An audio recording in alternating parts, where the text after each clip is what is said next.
This is good fucking bread. It was snowing when I woke up this morning. So I was like, oh, like I'll put on my sweater because I was cold. And I got to work and went to take off my sweater and realized that I didn't put a shirt on underneath my sweater. So now I'm no longer cold. I'm actually really quite warm, but I can't take this off. This bread shapes so well. It, like, see how it holds together? That's like, it's amazing for gluten-free dough of any kind. I use pan spray. This one's my favorite, Vaseline. Put it all over my hands. It's also on the table because this dough's really sticky, and pan spray's not gonna hurt it. But that's all I do. It's like, it's kind of like Play-Doh. You can kind of just like mash it into the pan. You don't even really have to shape it. It's pretty awesome. The only reason I'm like sort of shaping it is because I like when it's like mostly, aside from that part, like smooth on top. It just bakes nicer. One of the things with gluten-free bread is that you really want to proof it to the size that you want it to be when it's done baking, because gluten-free bread has no oven spring, typically. So like it's not going to get bigger once you put it in the oven like a normal loaf of sourdough would. So you can see I'm kind of smushing these all out into the sides of the pan because it will rise the way that you put it in the pan. These proofed in the proofing box for like an hour and a half. Usually I would do an hour, but it's kind of cold in here today.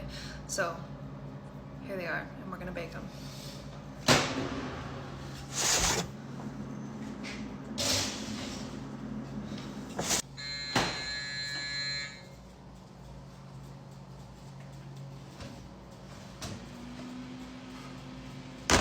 Yum.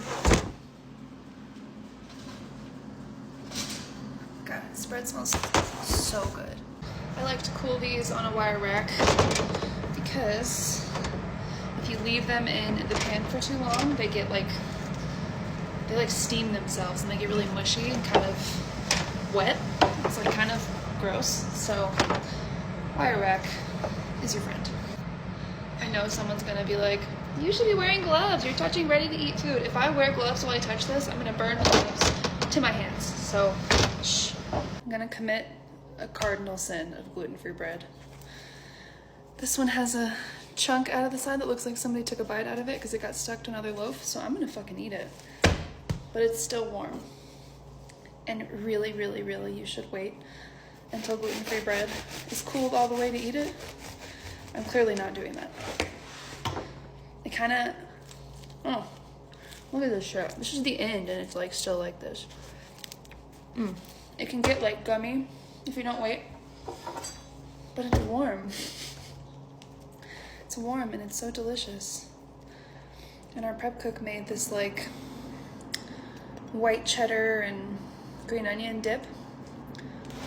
It's fucking bomb.